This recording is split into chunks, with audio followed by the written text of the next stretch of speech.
before the legendary wealth of Mansa Musa, before the rise of the Mali Empire, there was another African kingdom, a kingdom that controlled the gold routes across the Sahara. That kingdom was the Ghana Empire. Between the 8th and 11th centuries, the Ghana Empire stood at the crossroads of a vast trading network. To the south lay lands rich with gold. To the north stretched the great Sahara Desert.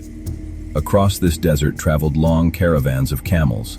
They carried salt, cloth, and goods from North Africa. But the most valuable cargo was gold. Gold that would travel across the Sahara to markets far beyond West Africa. If you enjoy discovering hidden chapters of history like this, take a moment to like this video and subscribe so you don't miss the next story. Every caravan that crossed the empire's territory paid taxes to the king, and the rulers of Ghana protected the value of gold in a remarkable way. Large gold nuggets belonged only to the king. Traders could use gold dust, but the greatest pieces of gold were kept by the royal court.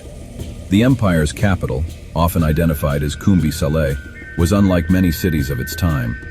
It was actually two cities in one. One city held the king's palace and royal court. The other was filled with Muslim merchants who had crossed the Sahara to trade. Markets were filled with goods from distant lands. If this story surprises you, consider sharing this video with someone who loves history. Visitors described the court of the Ghana king as dazzling. Guards carried swords decorated with gold.